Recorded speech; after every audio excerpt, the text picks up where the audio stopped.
Hottie love in the house, dropping knowledge and facts, uncovering the truth, no need for acting lax. She ain't afraid to speak her mind, breaking through the lies, rising up with love, taking us to new highs. We're living in a world full of secrets and deceit, but Hottie's here to expose, bringing truth to the beast. She's got a message, spreading it far and wide, from addiction to hope. She's on the other side. Ooh, yeah. All right. It says it is. So. Is it? Yes, it is. What? Says it's ready. Says it's ready for these Exmos. Heidi's mouth has to watch it. I am nervous. Yeah. Potty mouth. Potty mouth. Potty mouth. I gotta get my Game of Thrones. You know, it is what it is. Once you leave, but I had a potty mouth before. It was an issue. That's how we ended up out of the church, is that we both had this potty mouth. They don't care about that. It's like all the sex we had, all of the all of the illicit substances, none of that matters. It's the swearing that got us. The swearing. I never did any of those fun things. I got married at 17. My kids always say, you know how it is when you're a teenager. I'm like, I was married. No. Are you telling me that I am the whore in this conversation? Is that what's happening? Well, I mean, I had a lot of sex with one person. You know, I mean, then another person, because I got married again. Also, that quickly ended. You know what ended that for me? You know what kind of booted me forward in the Exmo transition was when they explained to my husband, number 2, that they were like, well, you don't need to seal your son to you, because actually all you have to do is get sealed to her, because technically they were born under the covenant, and he has no idea what we're talking about. And I do. I'm following, and he's like, what? And I'm like, yeah. What does this mean? I didn't know this either. And so then the guy, gently as he possibly can, informs my husband, number 2, that has been raising my children and taking care of the household and taking care of the ex-husband's children, that he will become the stand-in of that man, and that my child is somehow already sealed to my ex-husband that isn't his dad. And that was about the end of our talk about temple classes. He was like, are you telling me her ex-husband that doesn't take care of his own kids is my kid's ghost dad? And I was like, I didn't know this. I was as surprised as anyone, and it did not go over well. It was so bad. I was like, I could have sworn you were saying that they told him this like in the temple, like you're going into the ceiling room. I think then he would have made it at least, but luckily he had good questions beforehand, because otherwise I think that's when we would have found out. That's definitely. He was like, yeah, we got to set up this date for my son. And they're like, well, it's definitely not a question that you want for the ceiling room. Nope. Oh my gosh. No. Then do you think you would have been brave enough to stand up and be like, peace out? Like, you know how they give you the option? Me personally, no. I'd have been like, okay, I hate that. That sucks. I hate that. I hate that. But oh well, let's do it anyways, I guess. Here we are. We already bought the clothes and everything. Leslie Ann is our first person. Oh, Leslie. Hello. I love Leslie. Hi, Leslie. She's actually wonderful. I don't know Leslie, but I already love Leslie. Leslie is awesome. Yes. She does a channel of her own. You guys should check her out on Instagram. Awake All You Sleepers, and it will lead you to her blog spot. So shout out Leslie. Mm-hmm. Good job, Leslie. Yes, she does testimonies. She does testimonies, or I'd have you do one. But since you believe in the Dark Lord, we can't have you do that. I can give my testimony about the Dark Lord. You could give your testimony about how jacked Mormonism is. That's what it's basically about. Cool. Leslie, be forewarned. She said thumbs up. I got another one, and I roped in another blonde woman, ex-Mormon. There's a woman who Ooh. has, I had just contacted her yesterday, and she's like totally, but she does this channel called Mormon True Crime, and Ooh. yeah, she just does. She's like just like she's one of these people that's like in over their heads in the Chad Daybell case right now. Oh So boy. Let's yeah. let's have her on and do that together too sometime. Right? That'd be cool. I Yeah, I mean, would love can we that. handle 3 Expos in a Guess room? what? Guess what? We should go on Paranoid American together too, because he loves Mormon stuff. But he wants, I was going to ask you this. We'll ask it live on air. He wants a Momo. He wants a Mormon. Do you know one that would come on with us? No. If I knew You a would. Mormon who would come onto a program like this, I'd get them on Hellfire Agency, man. They I would be scared of Oh, you have you. no idea how many Christian pastors, how many Mormon content Oh my gosh. creators, channel creators have told me no, absolutely not. Because Really? I've been trying to get people to debate me on Leslie still Hellfire wants your bad Agency. story too. She wants that story still. Oh Nothing yeah. about the Lord. Let Yes. me He isn't uh, he doesn't worship. He's an atheist, by the way, uh, Leslie. let me start on page 1 of the Korihor argument, a missionary's journey out of Mormonism. Call Yes. me Yes. Ishmael, but not every day. Just We got some more. There's my husband. Hi, honey. oh, that Hype does. up the chat for us. Yes, let's go. Yeah, let's go. Okay. Okay. And Hi, Felix, Mr. Love. hello. Calex, he's an X2. I bet he's an Exmo. Let's go. Ah, Bingham Canyon mine. Like Yes, in the he's mine, over. do they have Yeah, Wi-Fi he's in in. there? He does if you have AT&T. Yes, you have to Mhm. pay that extra money to have the fancy Wi-Fi stuff. Is that where the Murray? Is that one of the Murray mines? It's the old, what do you call it? Murray Kennecott. Energy. Kennecott. Oh, the Kennecott mine. Yeah, he's on those great big equipments. He's a driller up there. So Ah, shout out my hubby. Yes. my grandpa worked in the mine in Magna. So Yep. Yep. We're hyping up the Exmos. So far, I see all Exmos in the chat because I know almost everyone, but and Cal's name gives him away. I don't know him, but hello, and we're all Exmos. Exmos in action on Sunday. We're Saturday's Exmo Warriors. everybody type Tim Ballard. Put Tim in the chat if you want to hear about Tim Ballard. Tim Put Ballard. anything else if you just want to talk about Mormon stuff. We're up for all of that. We're up for anything. Like we're Oh talking. boy. Uh-oh. The Oh mountains. yeah. Oh, we know where Oker Mountain is there. We know about that. Oh wow. You guys want to hear about Exmo Joe's first coffee, or do you want to hear about Tim Ballard? Do I remember my first coffee? It's like 20 years now. You're fresher than I am. I've been You know what? I was actually drink coffee as a kid because my mom was a Jack Mo. Yeah. okay. See, now you sold me on that. You were this little angel and you never did My anything grandma. but That was my swear. grandma. Oh, I had to go there later. Grandma was no Uh, joke. Grandma was serious shit.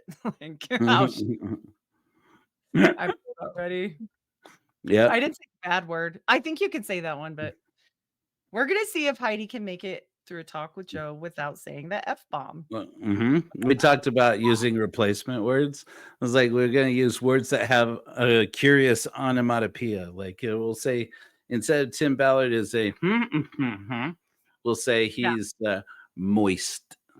He's He's moist. a he's a he's a something chaser. We got to make him some kind of chaser. Yeah, He's, because he's he's a Nephi pusher. ye- He's yes. a Laban sorter.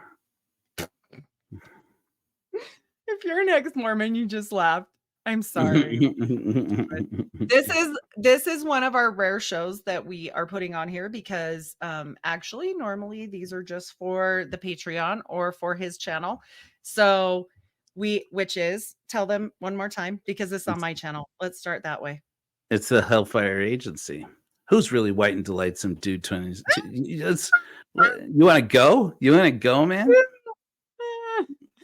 He's a redhead. Yeah. Joe, he's a redhead.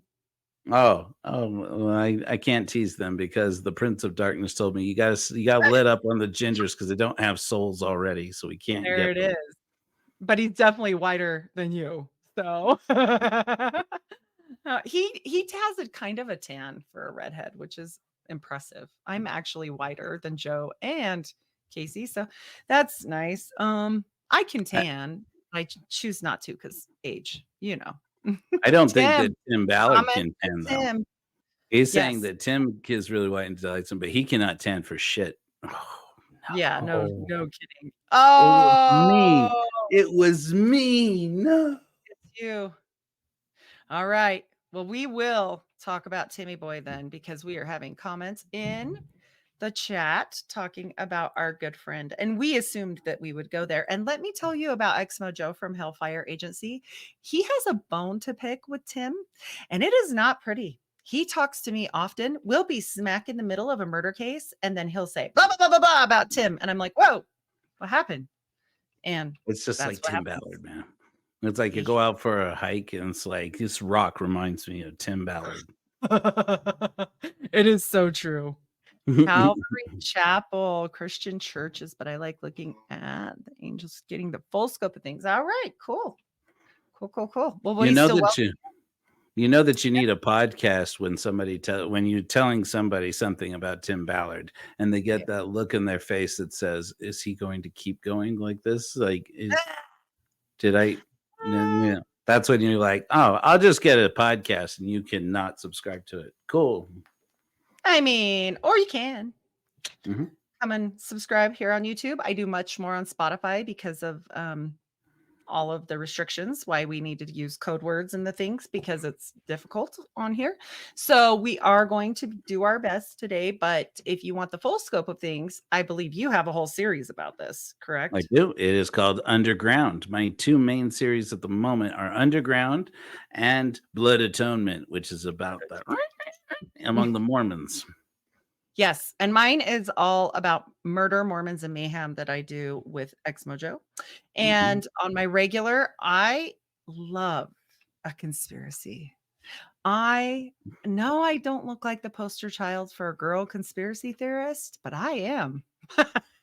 As Joe would say, she loves a good conspiracy. She does seem to love a good conspiracy and doesn't care who knows it. It's just out there with it. I am down the rabbit hole. I believe today I found out that my mom may be black pilled. Mom, if you're out there, shout out, Mom. She specifically was concerned about Project Bluebeam today, and I went, I have done my job. I have black pilled my mother. I was telling somebody the other day, I'm like, I have this friend who does conspiracy theory stuff. And I'm like a Mr. Critical Thinker guy, atheist, ex-Mormon guy. I can't be tempted to conspiracy theory. And then she said this thing to me, and I was like, oh. Yes, that was what he was like. Hold on a minute, and he got his phone, and he was like, "Oh my gosh!" Right? Huh? Yep. Yeah. The first one. Does Tim have a link in the chat? That would be amazing. Find Does that. Tim have a Joe. YouTube link? Are you a know. YouTube link? Tim's at handle. Should we at Tim? Yeah, at Tim. We'll at you, Ballard. We're gonna at Ballard because we have It's like, things to say, and we know you won't care because you made a whole bunch of money and you lied.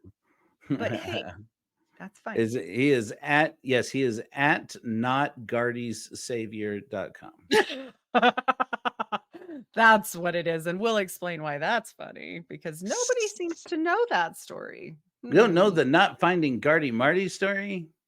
I know this sounds fake because as a conspiracy theorist, I would hear at Gardy Marty and I would say that's a fake name, but it wasn't. Nope. Joe, Yeah.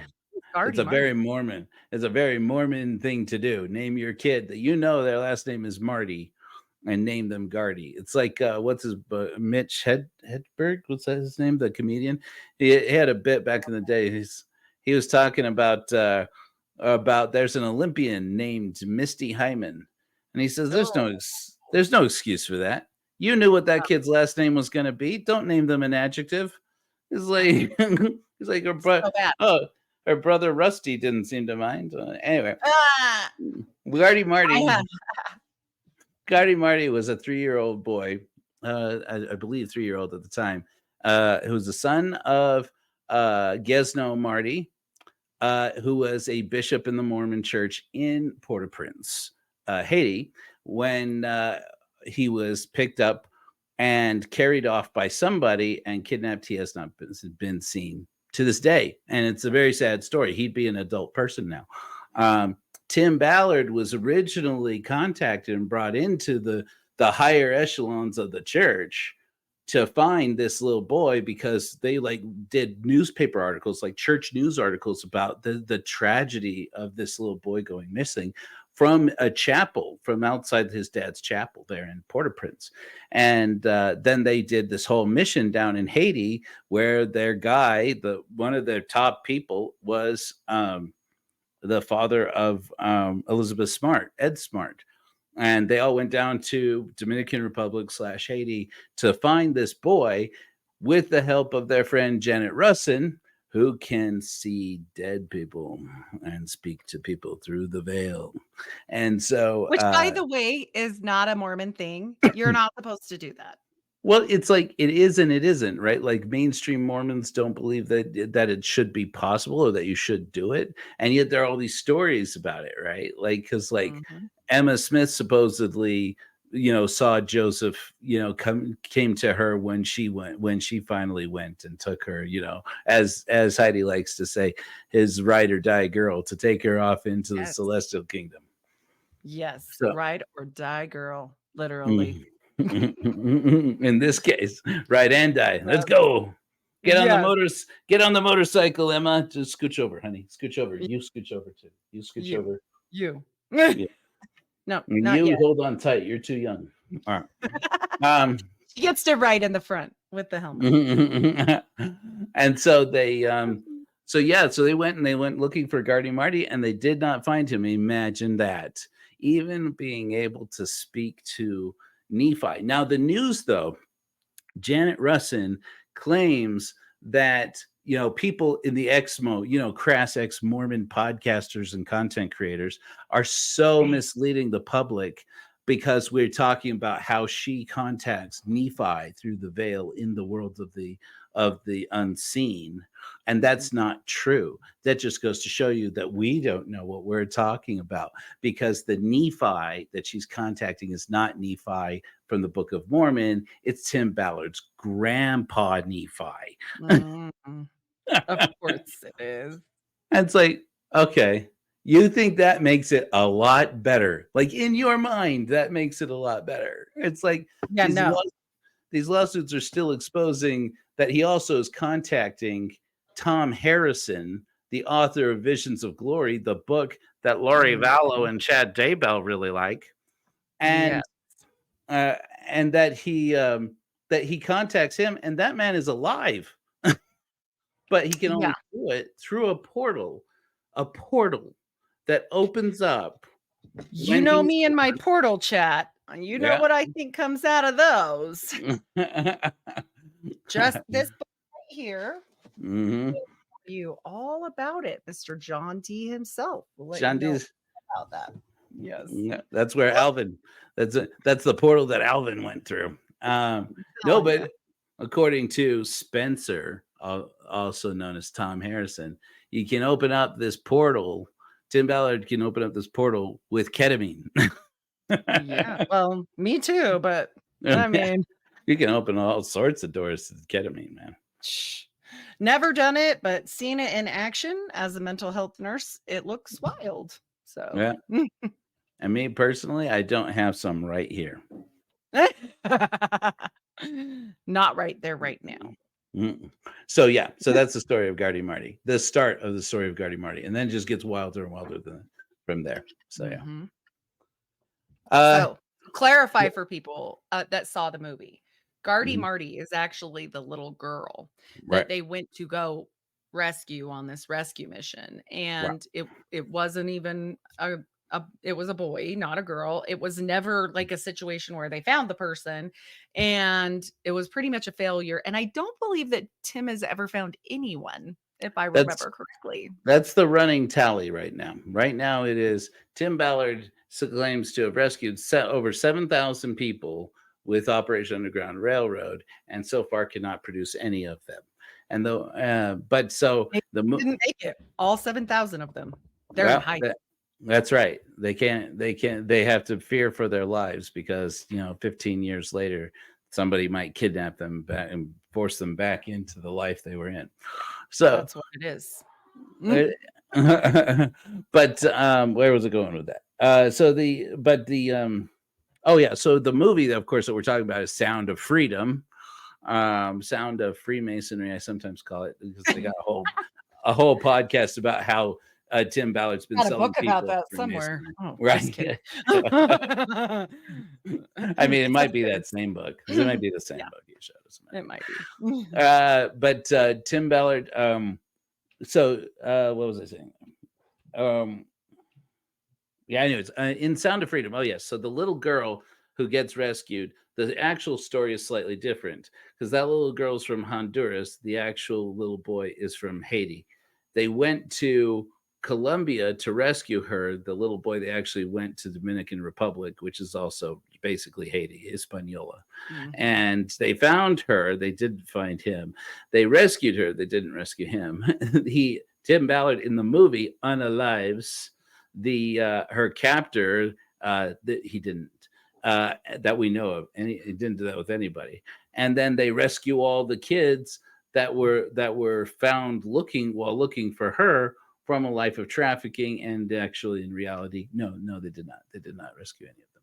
But and now the trip that they did do in Colombia, because they did do a trip down to Colombia. We now have the first instances of people who were at that event who are coming forward to confess. They paid us. We were a bunch of people from the local town, and they told us they wanted a whole bunch of people who looked really young to come out to this island, and that we would all get paid, even if we didn't do anything with anybody. But if we were willing to do stuff with a rich American guy, we could get paid extra, but everybody would get paid either way. So we all just showed up. And and so it's like, there's nothing this guy, you look up what is actually true about Sound of Freedom. Okay. There is a guy named Tim Ballard. There is. There is an organization, Operation Underground Railroad. Trafficking is a thing that does happen in life. Sure. And that's it. Yeah, pretty much that's all. Oh, he was a Mormon. He was a Mormon, but that's not in the movie. Was. Right. Yeah. He's not an Exmo though. We're trying to make this trend. It's hashtag Mormon flunkies are not Exmos. Ah, yes, We don't Mormon claim. flunky. We don't claim Yes. him. No. Should we talk about the news that's come out about Timmy Bay? Oh yeah. Or do we lead up to that? Well, do we tell them about all the women and his operation first? Because maybe they don't know. Right. Okay. So let's start with there, Yeah. because that leads into it. So Tim Ballard had a lot of Mormon women working in his organization here, based out of their CrossFit gym in Draper. Okay. That's the funniest part, by the way. CrossFit OUR. Oh, there's a lot of weird stuff. Some of it funny, some of it not. Yeah. But so they were running this organization, and mostly funded by what's his bucket Hutchinson, and the what's it called, and Glenn Beck. And so it started out like that, and then but they couldn't write tax receipts for people to get tax write-offs, so they had to get sponsored through another organization. That's when somebody, when it's not entirely clear if this was President Ballard, who was at that time also invested. This was M. Russell Ballard, who was the president of the Right. quorum, who was then an apostle, but then eventually, of course, would become president of the Quorum of the 12 by the time he passed on. But somebody connected them over into the Elizabeth Smart Foundation, which was a 501c3. And so they got the tax write-off as a subsidiary, basically, of the Elizabeth Smart Foundation, which then within 2 years had completely dropped them, disconnected from them, didn't want anything to do with them. It's actually kind of sad because Elizabeth Smart Foundation has actually gone through this again since then, of another fake anti-trafficking ring that they got connected with. And it's like, poor Elizabeth Smart, she's just like, I just don't want what happened to me to happen to any other girls. Right. Right? Right. And now these people have just been using them to scam the government and to scam people out of their money. It's like wild. So anyway, so Timmy Boy and Tim Ballard, he goes off. They start the Operation Underground Railroad. They start operating down in South America primarily, setting up operations all over the world. And in the process, he starts telling these people inside his organization, most of them females, that he has this special ruse. It's called the couple's ruse. And he's like, here's the problem. When I get down there and I'm pretending to be interested in paying for illicit activities, he's like, they want you to prove you're not a cop. And in order to prove that you're not a cop, you have to do something physically that we won't mention here. That is in the movie Sound. That married people do. Yeah. Right. But not, yeah. But yeah. But It's not yeah. dishes. It's not dishes. Not taxes. It's different. It's very different. It's And the other thing. so to be able to avoid that situation, he has this elaborate ruse where he and a female operative, always a female operative, because he couldn't possibly be with a male operative and do this. He and a female operative pretend to be partners, pretend to be boyfriend and girlfriend or husband and wife, and that they're out on a cruise, out, doing dirty stuff, hanging out bars and, strip clubs and stuff. And then if anybody says to him, hey, we got some of that stuff that you were asking about, some of that good stuff you were talking about, but you have to prove that you're not a cop by, then he can doing the things, doing not taxes. And he says, though, then I can tell them, oh, not here in front of my girl, man. I'll come back around later. Oh yeah, man. Oh, okay. You brought your girl. She's not into that. Okay. All right. And then so the whole thing is set up. So just so that he doesn't have to do this thing. And they buy it. They totally buy it because he's a very charismatic person. All these people came to work for this organization, getting a paycheck, some cases not, where they want to rescue, people who are being trafficked. And so they get these people. And so he gets these people and he brings them on and he's like, so while we are down in character, in person, you are going to have to be in character 24 hours a day. And that means apparently sleeping in his room with him, sleeping in his bed with him, taking showers with him, like all sorts of things, kissing him, going to strip clubs together, doing lap dances, not taxes, doing not ta- well, that gets in that gets in the weeds. Yeah. So he says they did. In the long run. He says they did. Right. They did do taxes. They did not do the non-taxes, but they have since, the women, 5 of them have since come forward to say, yeah, it was not taxes and we were doing it. And it was, and he was pressuring us to do it. One of them is an ex-Marine who says that his buddy, Matt Cooper, was the one he was doing it for. That becomes a whole other story. Coop, their head of security, he becomes kind of this nefarious character in the story, kind of almost inadvertently, because apparently he would just use this couple's ruse thing to hit on girls he likes. And this is called We Have No Game, and this is what we came up with. Don't do this. Don't do this. Is weird. This is yeah. Or this is the game. Yeah. So they've since come out to these women to sue them, now it's Tim Ballard, Operation Underground Railroad, which he has been fired from, well, effectively fired from.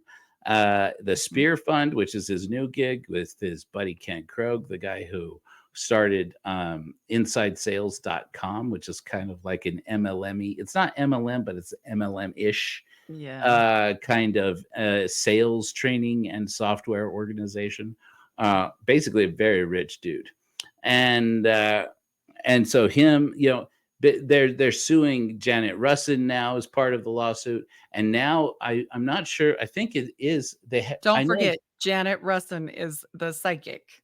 that's right, and but then I think they're actually added Angel Studios now in some of the lawsuits they have, anyways. Oh, in this case, the most recent one is just. Oh wait, no. Yeah, it's just against Tim Ballard, but the other lawsuits, they go as far as to even sue Angel Studios, who are the producers. And here's the funny part where there's something there, because then the church went, "You're not one of ours anymore. Bye-bye. Here's your letter.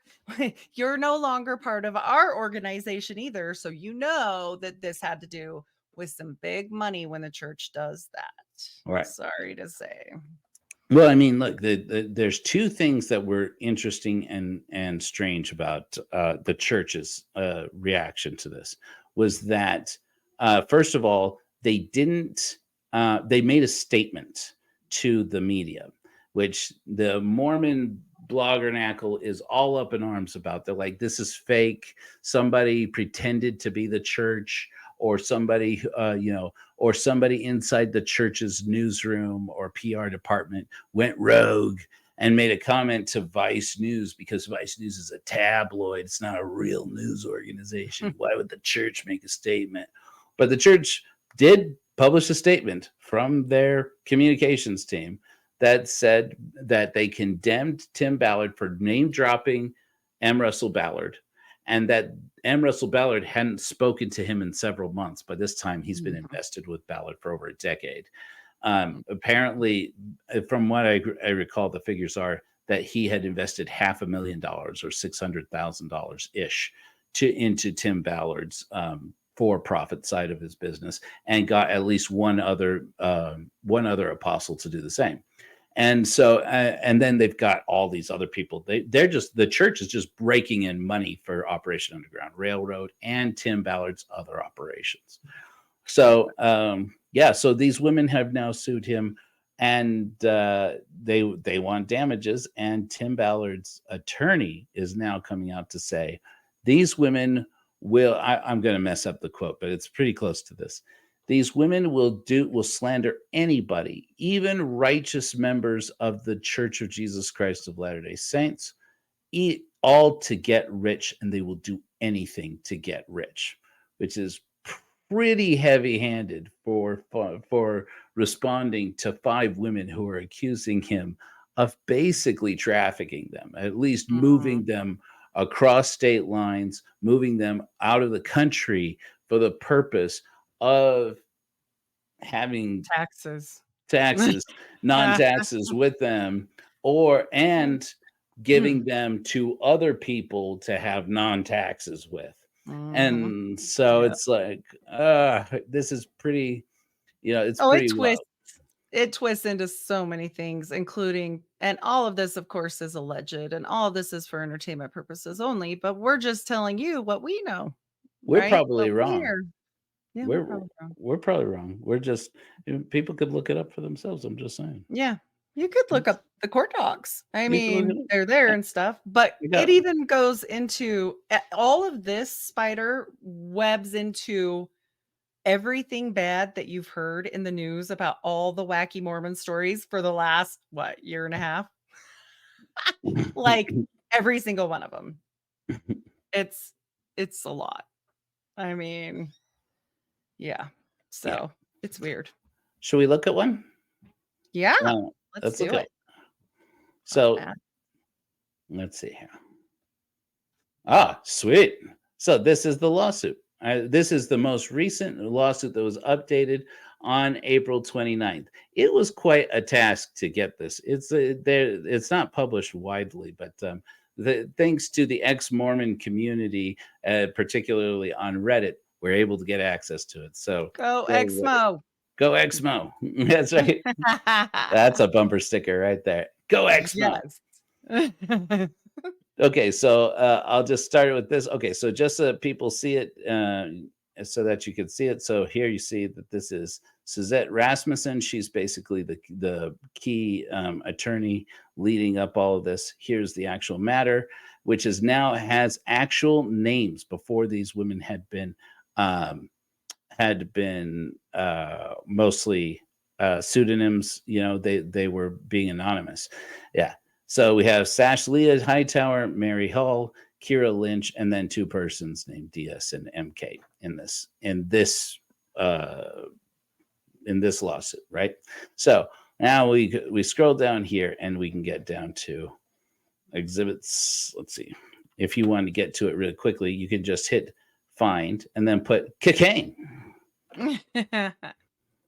And then here it is. This is one of the newest allegations, and it is only allegations. It is only alleged about Attorney General Sean Reyes. Anybody heard of him?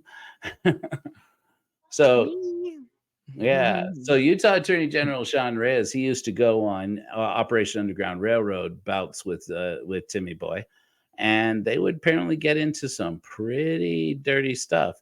He has since defended Tim Ballard, basically suggested, insinuated on various occasions that Tim Ballard should be Mitt Romney's replacement as the U.S. Senator for the state of Utah, and then as of last December, completely denounced Tim Ballard altogether, said that he deceived him, blah blah blah blah blah. And at the time, everybody went, okay. It's one thing for him to come out and admit that he was duped by his friend Timmy Boy. It's a whole other thing for us to find out. Okay, Sean, you jumped on that pretty fast. What exactly do you not want us to find out about how involved you were in this? So this is what this document's about. Okay, I'll read it to you. Utah Attorney General Sean Reyes, underlined. Line 59. One of Ballard's closest friends is Utah Attorney General Sean Reyes, with Reyes promoting Ballard until just recently to be the next United States Senator from the state of Utah. See, Mormons, I don't lie to you. According to General Reyes' webpage, Reyes is the top law enforcement official in Utah, charged with protecting consumers from those who abuse the law. Again, providing credibility to Ballard and Operation Underground Railroad that was not warranted, opinion. General Reyes has repeatedly vouched for OUR and Tim Ballard, even participating in an alleged op in Colombia, which was well publicized in Utah, giving Ballard the cover of the top law enforcement officer in the state of Utah to carry out his purposes, including the couple's ruse. Even while consumer complaints and criminal investigations were coming into his office regarding the improprieties of OUR and Ballard. That's pretty key, because if people don't know, there was an investigation launched in Davis County after the famous whiteboard incident. We'll talk about that probably. But basically, people in Davis County who have a lot of money and gave Tim Ballard a lot of money, got wind of the fact that Tim Ballard was getting rich AF off of their donations, and wanted an investigation opened into him.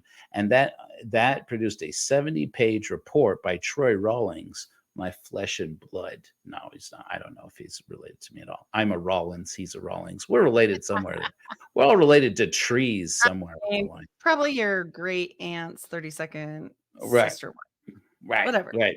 How we both ended up being Mormons and probably ex-Mormons by now. I don't know. Yeah. So OUR you can now read his whole report, and it includes emails that he had to send to the Attorney General of Utah, who is Sean Reyes. And basically he's reporting into Sean Reyes. You and this Tim Ballard guy are up to some really shady business, and you're lying to everybody. And then the whole thing one day got the kibosh, and everybody went, "Wait a second, what happened to this?" Because we know the FBI was looking into it. At one point, the FBI was involved, and we don't know where that case is now. If the FBI's investigation is still ongoing or active, we don't know. But this one, they had to put a stop to it. They had to put an end to it. Nobody knows exactly the story on how that happened. But Troy Rawlings is like, well, right. Is big 15. Yeah. Yeah. And so there's so they put the kibosh on it, and now it's who knows where. But Troy Rawlings is just like, I'm publishing it. I told people I was going to publish it, so I'm going to publish it. And so the whole thing is, it was answering to Sean Reyes, who frankly is part of this investigation. So anyway, OUR gave grants totaling nearly $1 million to the Utah Attorney General's office in order to motivate General Reyes to protect Ballard and OUR. When the Davis County Attorney's Office opened a criminal investigation into OUR and Ballard questioned General Reyes about how he spent the nearly $1 million grant. And according to witnesses, Ballard claims that Reyes lied to him about how he spent it. Ballard was angry that General Reyes would lie to him, especially since Ballard made arrangements for General Reyes to use a penthouse at Mac's place with women and cocaine. Other witnesses... Not baking powder. Not Smarties. Other witnesses have claimed that Ballard is also addicted to not Smarties. General Reyes has received complaints against Tim Ballard and OUR and has intimidated witnesses from pursuing their complaints, using his attorney general position to manage crises for Ballard and OUR. This is like the most common thing that's like coming out now. It's about all the people who have said, I like, there are anti-trafficking groups in the United States and all over the world who got contacted at some point by OUR because they want to partner up with them by giving them money or whatever, did a little due diligence, more due diligence than any of the donors, frankly, and then contacted them and went, you guys are not real. This is not, you guys aren't doing the work. You're creating more problems. This has been like the most consistent criticism of OUR, is that they don't solve the problem. They are the problem because they're paying for this illicit activity. They're paying for the trafficking. So if money changes, your donors' money changes hands into the hands of these people, they're actually creating demand. They're creating a circumstance in which it is lucrative for these traffickers to do what they're doing. And so, but you do that, you say that one time during this, it's like 2013 till 2023, basically. You do that one time, and suddenly you got a phone call from Sean Reyes or from somebody connected to say, you better watch your back, Jack, because we're after you. You don't say things like that about our boy Timmy. So this is what's coming out now. Other witnesses have claimed that Ballard General Reyes, we'll go to 67. For the past decade or so, Reyes was working lockstep with Ballard, even giving Ballard legal advice that he should sue a political opponent in the Utah State Senate for defamation for expressing his belief that OUR is a criminal organization. Okay, and then these are the actual text messages that came out of that. Uh-oh, we got feedback. Sorry. It's okay. I just want to make sure it's not me. I fixed it. Oh, good. Okay, so this is Sean Reyes, as you can see, put the picture. It says that he says to Timmy Boy, this state legislator is a punk. He has tried to get me impeached. His statement that OUR is criminal is defamatory per se, would make for a good case. Thousands of views and retweets. I know we are focused on SOF, that Sound of Freedom, but it's a good chance for OUR to tell its story. Who in OUR is best for me to talk to about the possibility of filing a lawsuit? Striking him down would send a message nationally. So this is where, I mean, this guy is the top cop for the whole state of Utah. He's basically offering to act like the attorney, the private attorney for Tim Ballard at Operation Underground Railroad. Timmy Boy answer says, we will sue him. He is a Utah state legislator. Yes, stupid on his part. He's going crazy with the success of the film. Anyone can say a lot of stupid things that can be called opinion, but when you call an organization criminal, it's defamatory per se. He just cost himself. There are plenty of other haters out there, but none I've seen who have made a factual statement that OUR or you are criminal. Right, because this all sounds on the up and up, and now people are coming out of the woodworks, like, and they're all just greedy. Like that's Mhm.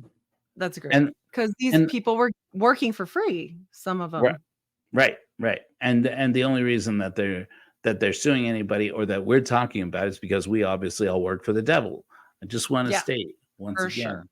for the record, only I in this conversation, only I, Exmo Joe, work for Satan. I at He doesn't. Hellfire Agency. I love my Prince of Darkness. You're all going to outer darkness with me. We're all This gonna. is Even this Heidi's is why your mom is worried. It is. He's an atheist, but I am a Christian. But guess what? We happen to agree on a lot of things about ex-Mormonism, so here we are. This is a wild situation. If you listen to me and Heidi Love talking, and you say, "Wow, they agree on a shocking number of things," you and me both, my friend. We're all in this together. How many Yes. times I have in these recordings, in the shows that you can go to the Unfiltered Rises Patreon, and you'll see me many a time go, shit, man. Only with the conspiracies. When I hit him with the conspiracies, he's like, The I don't know. Alvin, baby Alvin, that thing that I'm like, are you? Oh my gosh. Are you serious? Like I knew these pieces, but then Heidi Love put them together with me, and I'm like, oh my gosh, are you for Yeah. real? Faustian Oh. bargain AF. See, but I Oh say boy. Faustian bargain, and it means a totally different thing. I mean, you're using it the correct way, is frankly what's Yeah, going on there there. you go. Ballard, Oh in boy. an unsecured text message that prompted his high-paid publicist Matthew Faraci. I'm sure he pronounces it like Farrakhan or something, but he'll be Matthew Faraci right now.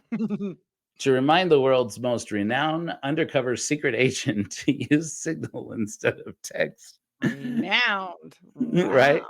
As 007 would say. Oh. But he never saved one person. I'm just saying. Okay. Signal, going. not text message. Don't There use instant messenger. Yeah, there you go. Added this state senator onto his to sue list, joining Uh-oh. Davis County prosecutor Troy Rawlings, my flesh and blood, against whom Faraci was hired by OUR to start a campaign against Troy Rawlings, my flesh and blood. There it is. There's the text message conversation. Do we even care? I mean, it's proof. We're not Might as just well. talking about it. Yeah. Well, I mean, you see it there. I mean, Mhm. that's the conversation. From AG Sean Reyes, we need to file suit on this state rep. I don't know him and never heard of him. Time to shoot back finally. And we need to get ready for the Troy Rawlings campaign. And all this negative press is directly derived from Troy's corrupt investigation. Once he's exposed and prosecuted, these others will fall easily. Will fall easily or fail easily. Anyways, and he says Signal. So anyway, not to keep anybody in suspense, Troy Rawlings is a free man. So I don't think he's still Davis County prosecutor, but he is a free man today. He's not been prosecuted. I mean, speed bump. That's okay. He'll be back. And so then it goes on. We talk about M. Russell Ballard and so forth. But anyways, that's really the most disturbing thing to come out recently is all of the not smarties, all of the not taxes that was going on with our own here, those of us here in Utah, our own attorney general. So yes, exactly that. And this goes far deeper because if you look into all of the connections, it gets crazy. And it's just the fact that if you're going to say 2 of the 12 apostles were involved in this, that's not a small number. I mean, come on. I'm going to say something that's going to be disturbing here, but it goes even higher than that because it goes to Anthony Robbins. And you'll say, somebody who is Mormon will say, Anthony Robbins is not higher than M. Russell Ballard. But in the real world, oh, yes, he is. Oh, yes, he is. Tony Robbins is a big deal, right? Like, no, like Joseph Smith never had a following like Tony Robbins. Okay? Not until he jumped out the window. I mean, we had to bring Brigham in to get that. So right, and then that became, and then the long-term story of that being, well, yeah, because the Book of Mormon. Yeah. What? Oh yeah, Joseph Smith and Joseph and Hiram sealed their testimony of the Book of Mormon with their very blood, and it's like, or maybe it was because they let girls be Masons, and because they freaking they smashed up a printing press, the only printing press in the printing office that published the truth about Joseph Smith's polygamy, which Jacob Isbell, etc., isn't it Jacob Isbell, say is not true. That it's none of that true. Joseph Smith never practiced polygamy. Obviously, it was all invented by Brigham Young. And it's like, oh, what about Thomas Law and the Nauvoo Expositor? And you get this out of them. You get them into that debate. And it was a scrape. Didn't you read it? It was a scrape. Don't get me started about scrape. Don't get me started about scrape. Scratchy scrape in the barn. Also, she got thrown down the stairs by the wife, and I don't think that was by an accident. Something tells me she was mad about something. I mean, it's like now we did it. We switched over to talking Mormon talk. No, we won't. But like now they figured out that there is a living descendant of Fanny's boy, and that his DNA doesn't fit the DNA of descendants of the Smith family. Okay, so the boy was the son of somebody else. Maybe it makes sense why he lived, but it's like, okay, or how about we do conspiracy Heidi time, and the fact that who runs the DNA tests? Oh wait, FamilySearch.org pours into Ancestry.com. Did he have an Ancestry.com? Because I'm just curious. That's all. The guy's name is Hugo Perego. I don't know where he works. That's a good question. I'm pretty sure I think he's actually a professor at BYU. I'm gonna find out now. I'm trying to remember. I looked this up. If they did a DNA test and it was ran by Ancestry.com, you know darn well they're not going to give that one up. You know they're not going to be like, oh, here's your family tree. You're linked to this. Oh, yeah, good idea. No, they're not going to do that. They're going to be like, your great grandpa was from I don't know where, but not Joseph Smith. Definitely no. So. He is a professor. Just for the record, I'm being honest and using my critical thinking. He is adjunct faculty of the Forensic Science Department at University of New Haven. So, because New Haven doesn't Connecticut. Is he a Skull and Bones member? I'll look it up now. Skull and Crossbones. I just did a show on Skull and Bones, and I'm telling you, New Haven's a spooky, spooky place. So okay, so that was another one. Was Heidi Love telling me, that was it that Russell M. Nelson was a member Oh, of he Skull is. and Bones? Yeah, And he I is. went, And it's okay, true. Heidi. Okay, sure, Heidi. He's a member of Skull and Bones, like George W. Bush. Okay, and then go and look at it, and it's like, holy crap! And Alan Key, by the way. Owl and Key. Yeah. So, I mean, it could be innocent. Mm. Okay. It Okay. suddenly does make a lot more sense, this whole jump of the name of the church now. Because I don't know if you noticed this, but you go to LDS.org now, and it transforms. It forwards. Oh. Do you know about this? No, I did not know about this. Yeah, if you go, I'll do it right now, just so I can prove it to myself, because I just did it the other day. LDS.org, and it goes to churchofjesuschrist.org. Oh, well, of This is all course. part of the new branding.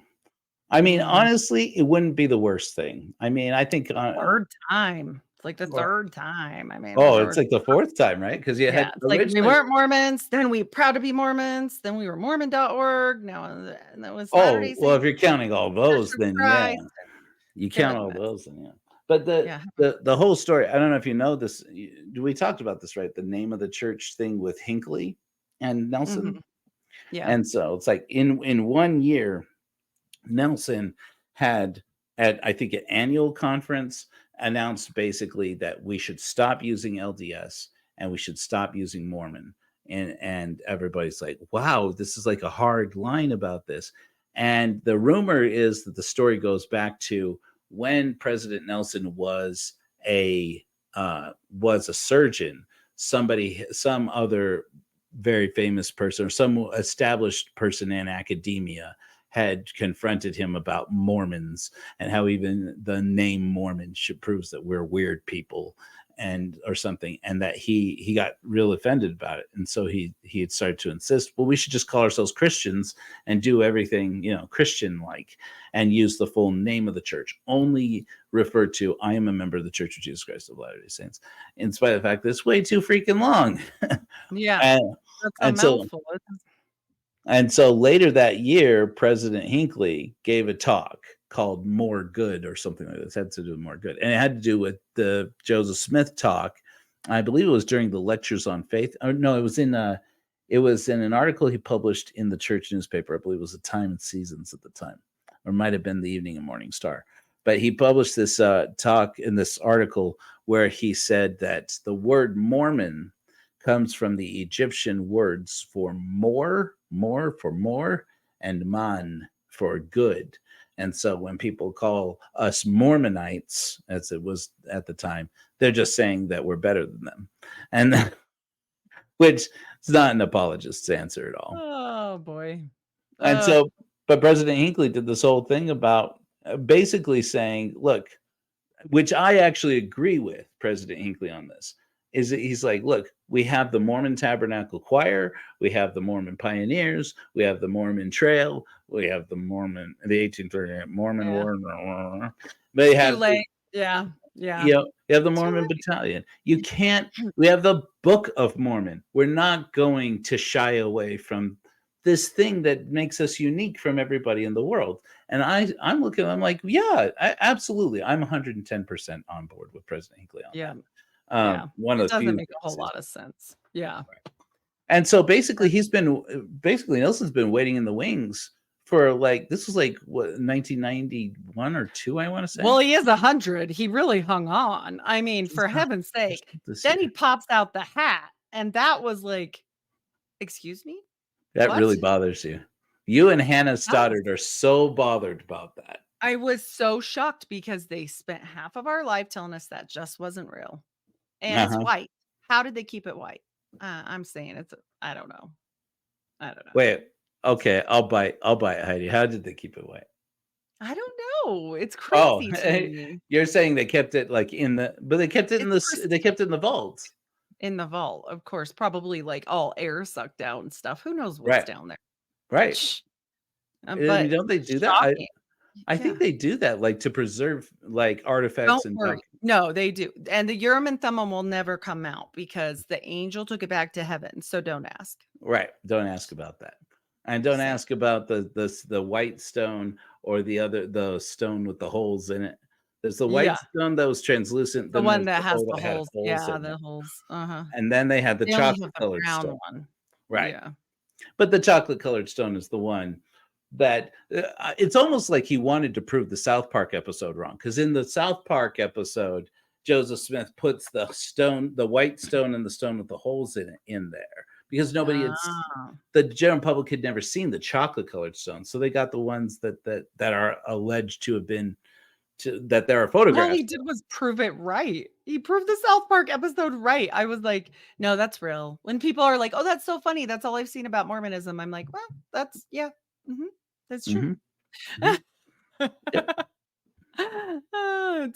I mean, I don't know, but whatever. Yeah.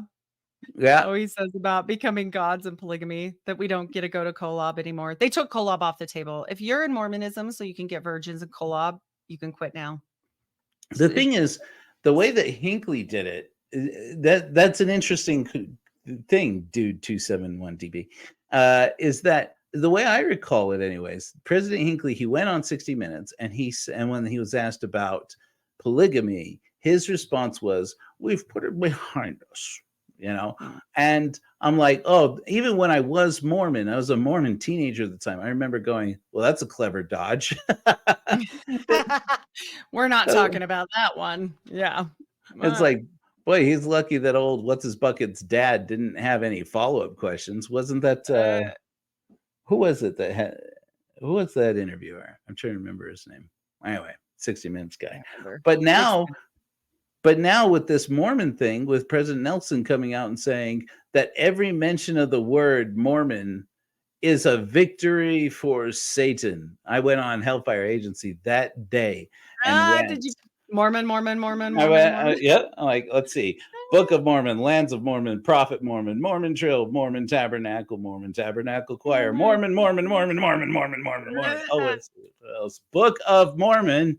I guess they're gonna change it. Maybe they're waiting to reprint everything. Well, so the other thing that's controversial is that Nelson has said that people shouldn't read the Book of Mormon as a Oh. historical textbook, as a historical text. Oh. Yeah, And because now, they don't want us to go dig up the hill. yeah, I mean, what they did, because they've already done, like, what do you call it, litho, whatever. They've done Mhm. the scanning of the ground of that hill, and it's because Brigham Young had said that the hill Cumorah, the book of the gold plates, were just one of many, many, many plates and scrolls and records that are buried in that hill. There's a whole cavern full of it.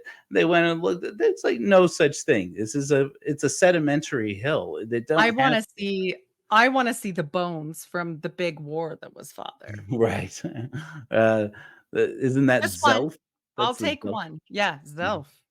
And we need to see that, and then we'll know some things, but I find it funny that we can go to the Civil War area, and there's stuff all over the place, and, nothing. We got Mhm. nothing. This is from 1,500 years ago. You can't expect to I find mean, bones from 1,500 years ago. yeah, Even though for sure. we've found remains of human beings in the Bering Strait from the last ice age, um, which is not real, obviously, because the whole I Earth mean, was created 6,000 years ago. So, you know, whatever. it's all one giant lie. I mean, it's hard to get out and go, "Wow, really?" Leslie Ann says divining. That's Eh, another. Is it? yes. Have you ever gone really deep on Oliver Cowdery? He was really big into divining. Oh, he got told that he couldn't do the rocks because only Joseph could, because he got a rock too. And he was like, it was his cousin and he was an attorney. So, like, straight out the gate, yes, this is true. And they call him Oliver Cowdung a lot when they joke around about him because I guess he smelled, but I don't know. But it is his cousin and he is an attorney. And yeah, it's pretty hilarious. So he Mhm. had a rock and he said he could see things too. And that was when Joseph came out and was like, only me, Right. just the one, the prophet, It's the curious seer, the how revelator.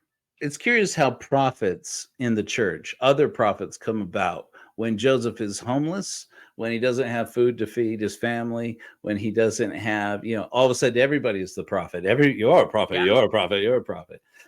When he's trying to get investors into his hotel, when he's trying to get people, when he needs something out of you, suddenly everybody is my successor. You are my successor, and you are Yes. my successor, you are my successor. I think it's the best when he tried to sell, one of his failed prophecies was that they were going to sell the rights to the Book of Mormon to the Canadians, and then he sent the people to go do it, and they were like, "Wah, wah." And Right? I'm like, "Dang it, why couldn't it just have ended there?" Right?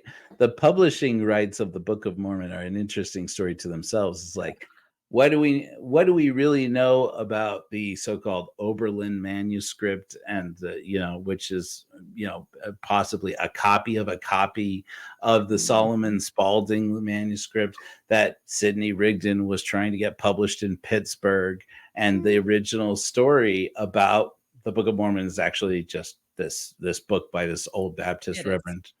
And so, I mean, it's like this guy may have got it right from the beginning. I mean, it may be this Spalding-Rigdon theory is just written off as, oh no, now we have the Oberlin manuscript, and it doesn't say Nephites, it doesn't say Lamanites, it doesn't say. That's because that's who he conjured.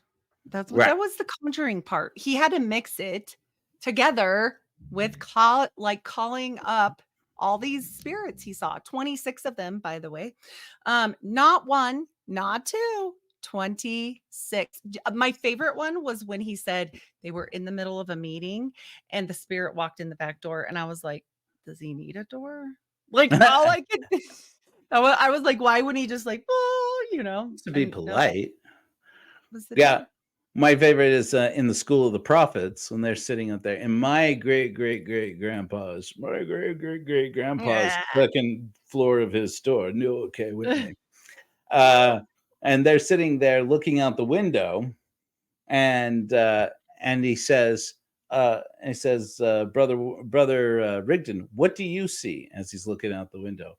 Oh, I see the four horsemen of the apocalypse, or something like that. He starts talking apocalyptic stuff, and Joseph would turn and say, I see the same. With their spiritual eyes or with their real eyes? Well, with their spiritual eyes. I mean, your real Okay. eyes will deceive you. Your spiritual eyes know the truth. Yes. And But did he shake his hand? no, not then. That's later. Whoa, That's whoa. Wait a minute. These could be angels of light. I don't know. Should have asked. Mm-hmm. Mm-hmm. It's so stupid. Once you're out, you're like, really? I call it the 4 stages of getting honest about your religion. I updated it from 4 stages of leaving Mormonism. It's like stage 1, you say, everybody tells lies about my church. And then stage 2, you say, okay, well, not everything they say is lies, but I mean but they make them way bigger than they really are. Right. Stage 3, you say, okay, my church has a lot of problems, but I'm the one who's bringing up the curve. And then stage 4 is, I can't believe I ever believed this shit to begin with. Yeah, exactly. It's just like, and then you're just sitting in a room one day pulling Book of Mormons apart in fury. That's fine. Fine. Okay. Do you find that now, as you've been an ex-Mormon, how long now? I think 15 years, pretty close. Yeah. Oh wow. So do you find now watching people leaving the church is like one of the most fascinating things? It's like people, I guess it's more 12 years. Sorry. Okay. Yeah. No, it's like the ones I see are still in the denial phase, because I live in Utah and I'm in a place where I think they have a hard time letting go. And they still are like, well, they're in that phase. Well, yeah, he had a hat and a stone, but like, you still use the Urim and Thummim too. I'm like, oh, sure you're okay. So you're talking stage 3 people who are still in, but yeah. Now that is curious. That is also curious, because it's like I'll get have stuck there. I have a person. Yeah, a person who's close to me. It's amazing. I mostly hear this from people who are Exmos now. I talk about conversations they have with people at church, when they were leaving, and told somebody, I have doubts about the church. and they would be like, really, what kind of doubts do you have? And it's like I have these serious doubts about Joseph Smith marrying 14-year-olds. And they're like, and they'd be like, It's great. well, I don't know that I believe in that. Like, but but like somebody close to me told me that was like, I have doubts about the church too, but I don't leave the church just because I have doubts. I'm like, fair enough. That's your Right. journey, man. This is a person close to me in my life. And I said, but what kind of doubts do you have? Do you mind my asking? And she said, like, I don't think Joseph Smith was a prophet of God. And I'm like, Oh, well, that's like the whole thing, right? that's like the whole thing. That's Like, hilarious. are you kidding me? I mean, you need to join our team. Like, yeah. come on. Over. Now I'm This kind way. of glad that person didn't join the team, but that's fine. Which is really more of an unjoining the team. Yeah. You- Yeah. But We're out of the team. another one that I heard, No. a guy who he said he was sitting there reading, oh gosh, which he was reading anti-Mormon literature in the foyer at the church. You know, he had to take a kid out because the kid was being too loud, and so they're listening in the foyer. And he's turned the speaker off because he's the only adult out there. He's turned the speaker off in the foyer, so he's not listening to the sacrament meeting at all. And his wife is in there with the kids, you know, with the other kids, and he's sitting there reading more anti-Mormon literature, the anti-literature. And somebody comes up to him, asks him about it, and he tells her, "I'm reading about how Joseph Smith, boom, boom, boom, boom, boom." And Joseph Smith had a scrape in a barn. it may have been. It may have been about the scrape in the barn. Yeah. But he says to him, but she says to him, you know, trying to be cool. She's like, I have doubts. I have doubts about the church too. And he's like, really? Well, would you share one with me? And she's like, I'm not convinced there's an afterlife. Oh, well. These Mormons be out here with big stuff, man. I'm like, I don't know about the gold plate. What are you doing? Yeah, right. What are you here for? Why did you waste your Sunday? Exactly. What is happening? You know, that's what? No. It's amazing talking to Mormons. My dad is still in, right? And we act like it's prison. Do you notice? He's still, he's still in. He's got another. He's done like 70 years already. He's still got like 20 on his sentence. He's dying in there. Yeah, that's not happening. He's got 29 if President Nelson is the standard. Holy cow. But my dad, I went down to the protest, to the big demonstration where he walked down State Street from from Temple Square to the Capitol building, way back in the day during the with the Obergefell case at the Supreme Court and all that. And and my dad's like, where are you going? And I'm like, I'm going to the protest. And he's like, I don't get it. You left the church. Now you're going to events for not the church. And I'm like, well, it's more about like objecting to the church's activities. And he's like, so you don't even get Sundays off because it was a Sunday. And I'm like, we can protest any day. Sunday just happens to be convenient because everybody's off of work. And he's like, that's church. I'm like, that is not church, Dad. He's like, I beg to differ. I'm like, are you trying to tell me that when you think about leaving the church, your fantasy is I'm going to have Sundays off? And he's like, I never think about leaving the church. And I was like, oh, okay, Dad. Okay, calm down, Daddy-o. He's like, but if I did, I wouldn't go anywhere. I'd just sit here. I'd just take a nap. I would stay home and do my Scrabble on my phone. Get out of here with that. Yeah. Work with friends, right?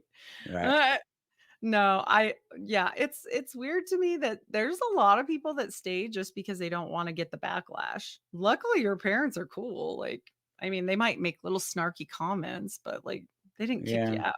They're cooler than other people's parents. They didn't chuck you out of the family. I mean, hey, that's something. They got close. You didn't get sued by your grandma. Well, no, it didn't do that. My grandma was pretty cool. Luckily, my other grandma was dead. She was cold, not cool. Oh yeah, Sorry. yeah. My my bad humor. So, Timmy boy, where do we stand right now with Tim? Okay. So, I mean, we still don't have any court dates or anything for any of the lawsuits. So that's, we don't know how much is going to come out between here and there, because it's almost like every 3 months each of these lawsuits starts expanding. He's filing counter filings with against them, trying to get them to be quiet, because like one of the things that he's been trying to put to quash is that one of the lawsuits, this is the Boris lawsuit, the Boris couple lawsuit. His assistant, Celeste Boris, had published an email that he had received from Tom Harrison, the author of Visions of Glory.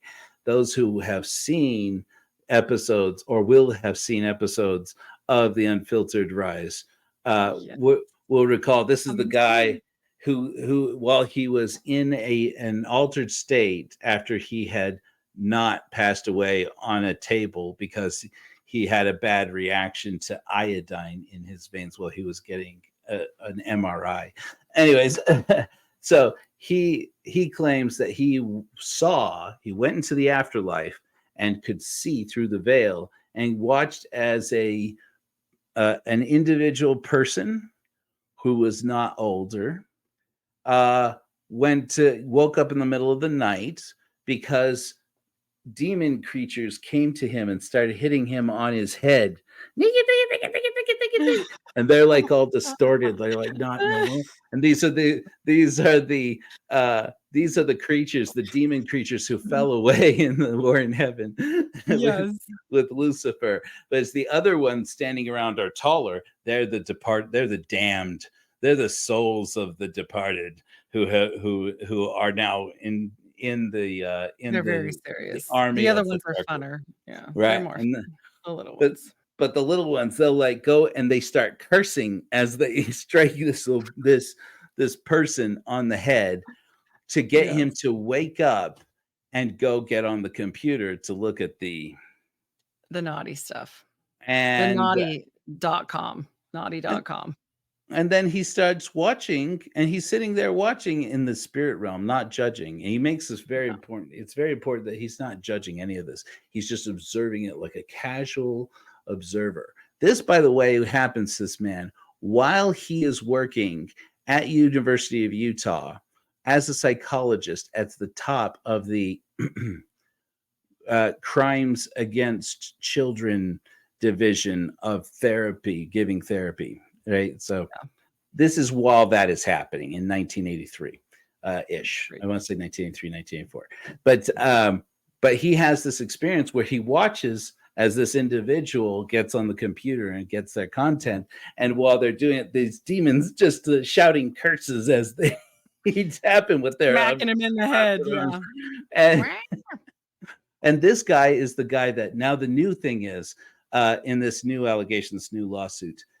They're saying that guy, Tom Harrison, his book, Visions of Glory, was passing around in the inner circle there at Operation Underground Railroad. And Tim Ballard was getting everybody involved in it because he was involved in it. Now, this is at the same time that Jana Reese, the other one of the other near-death experiences people, she's published her book. And she has started publishing and talking. She has been speaking to Tom Harrison about his experiences, and they're planning to publish books together. The publisher, one of the publishers they're talking to, is Chad Daybell, and he's getting drawn into this. He also is a near-death experience Mormon. He like wiped out on a totally sick wave in California back in the day, man. And I saw like rolled. Oh yeah, man. And I got like I saw God, man. And it's like, and now he's been like he's published books like Your Book of Mormon ABCs for kids. He has a whole series of books he's written for children. Chad Daybell. I mean, I it mean, what it doesn't bode well when there are children in your front yard. They are it's not like playing. They it's were like not hmm, B playing. is for bag. Bag? No, just kidding. Yeah. Bag tag. D Yeah, it is was for bad. D is for duct tape. Anyways, Yeah, exactly. Yes. it's wild. So all that's happening at the same time, all Mhm. centered around Tom Harrison. So who at that time was still going by Spencer. But Yes, Spencer. Yes. Spencer was his other name. But I loved how he described about the furniture and how it was praising God and all the things. But I have to tell you something crazy. I interviewed somebody last week that did have a near death experience, completely does not know about Mormonism, was raised in the cartels. Like this is like a hardcore gangster person. Okay. mhm. And when he died, he saw a tall one and a short one come to get him. Holy crap, Heidi, we got to get our asses to church. It is Sunday right now. Telling We you, are that the was more weird. pursuit. Oh my gosh. Weird. It was weird. I was like, I thought about that when he said it, and I was like, "Uh-oh." Well, he wasn't hitting anybody. I mean, none of that. It was just they were just there to get him. They were on They a were like, break. "Come They're on, they're come on with their us." they're on their Yeah. coffee break. They're like, "You Like, gotta come with us. You're come going on, to you know where." come on. I'm It gonna go wasn't hit you on good. the head later. I'm gonna Yeah, hit you on the head I'll in do that curses. later. But I did think that was weird. I was like, "What? Okay. Oh, but Okay." no, the really funny. I mean, you didn't even tell that you buried the lead on the furniture.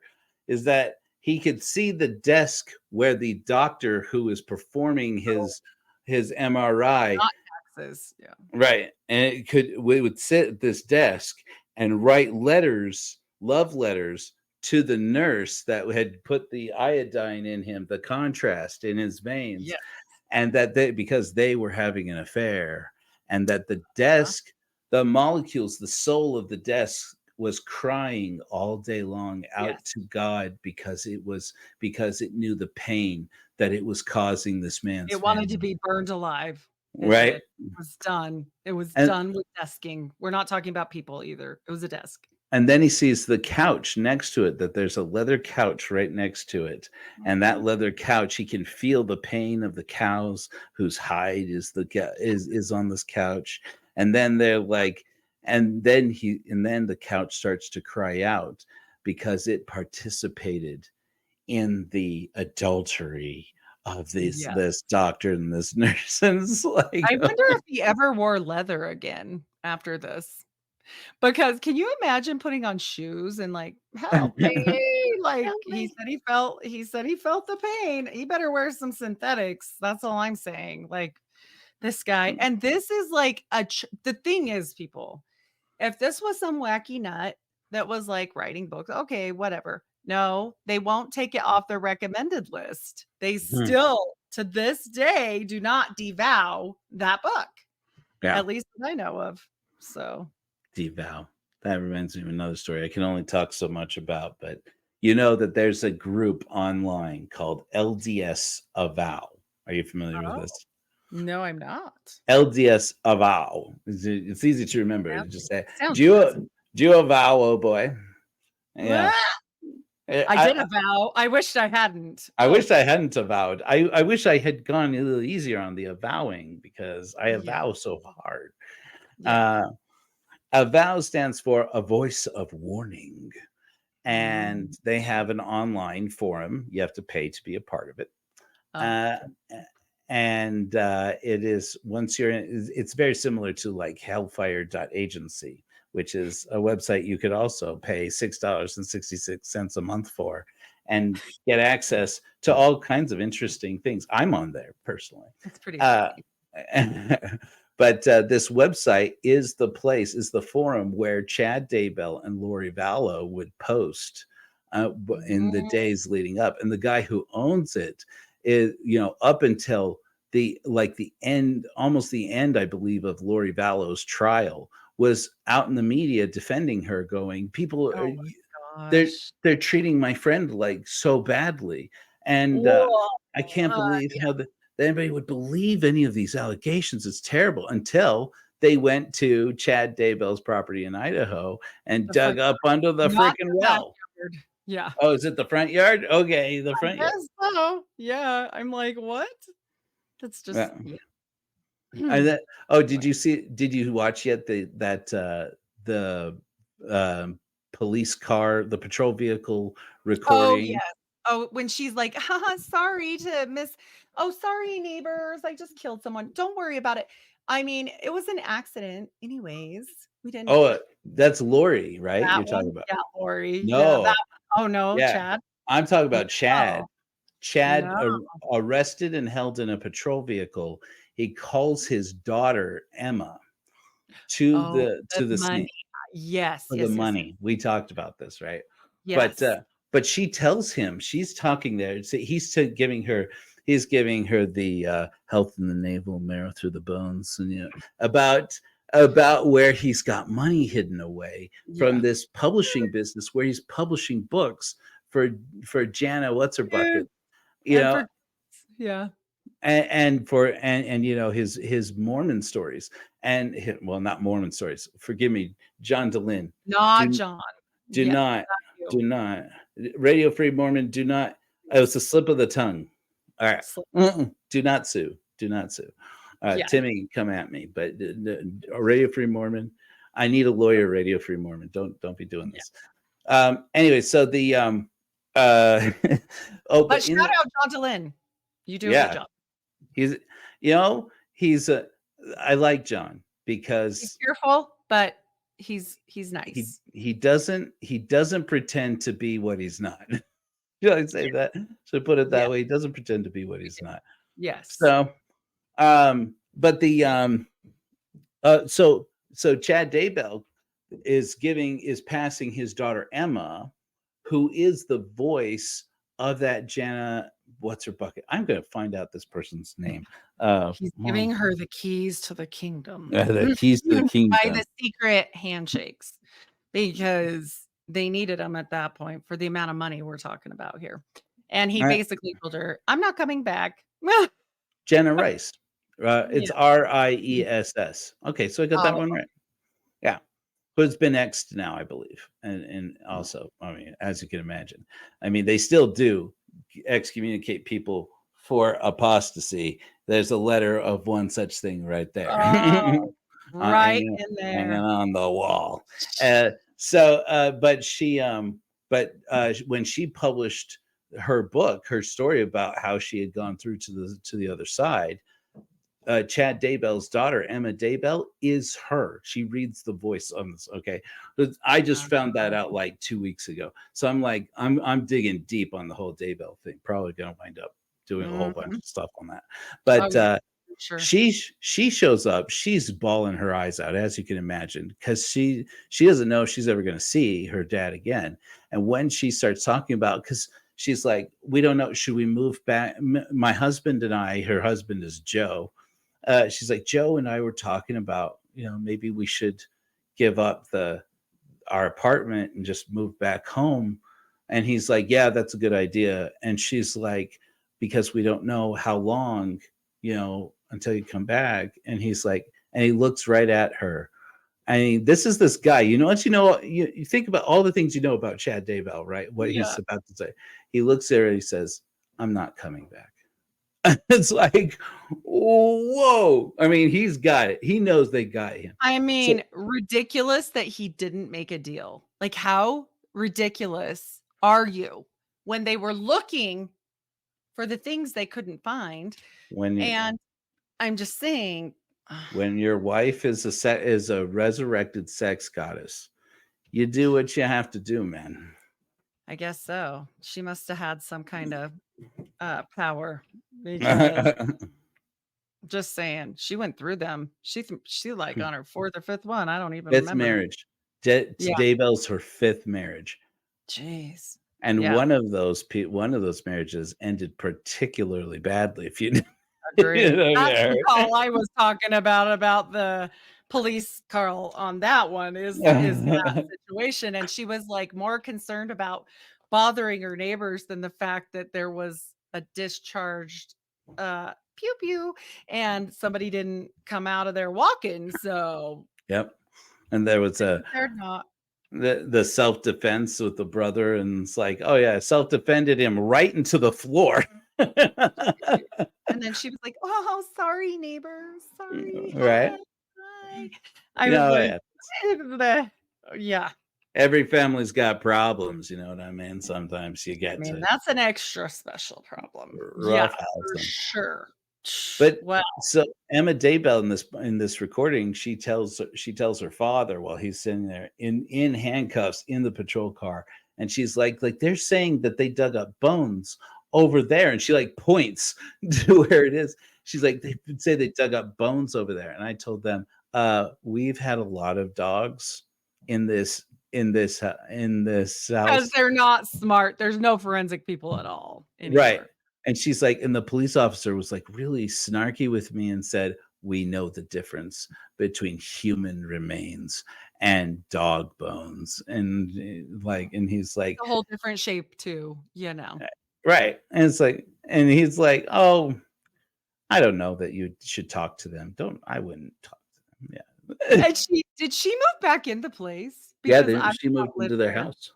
She To moved into that their house house. where they Mhm. found I don't know if they're there now. I don't know what's going on there I now, but mean, I'm that was sure they're not, but I'm just not the things they took from the yard, but I'm just saying, like, well yeah, now.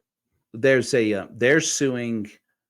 I forget if it's that they have a lawsuit or like just an appeal to the government to the government to say that they want now that the Daybell case is ongoing, their their kids want the government to release the forensic reports of the autopsy of their mother, saying that they believe that if this is now they're starting to come around to that this may be true, and if it is true, they need to know if right. Chad and Lori Well, did that Lori to their mom. has been convicted. So, and as far as that is concerned, I'm sorry, like she's convicted in a court of law. She is guilty, found guilty in a court of law, so she is guilty. And I don't know what Chad did cuz he is not guilty and this is all speculation at this point. However, it isn't looking good. It's not looking good because of the zombie thing, and you guys can see that on my other show with Joe on my channel, but there's all if you heard this story on the street, just at the barber shop, and you heard, yeah, this religion and zombie criteria and da da da, you would say, that's a spooky movie. Where did you see that? Mhm. No, this really happened. No, it didn't. That's silly. Oh no, it did. The Okay. scale, the zombie scale, and all that. I'm like, you got to be kidding me. Like, I Christ. I started to okay, so like like this group LDS Vow, they Mhm. started to pull back after the Lori Daybell case, drew down. And they started to pull back on talking about her. The guy Christian, what's his bucket name, was like came out with a statement about like, oh, she's I had no idea they were like this. They were so good at deceiving people. They deceived all of us. But we have nothing to do with it. And they're basically disavowing LDS disavows. Yeah. But all these people are still part of this community, and now they're just kind of like hanging out, like pretending to not be Lori and Chad's friends. They're like, "I didn't know him. What?" Right. Well, but that's the thing is I looked it up, and they're still occasionally posting things about, I don't know that I believe it. I just don't know. I mean, would do they, and they're talking about it. And one of them, somebody had posted about Jana Rice, this woman, the woman, uh, the prophetess, right, who Right. had her near death experience, and they're talking about how she and Chad were both into energy healing, and this came back around to me in two ways that are We're gonna interesting. go back to this. Okay, Okay.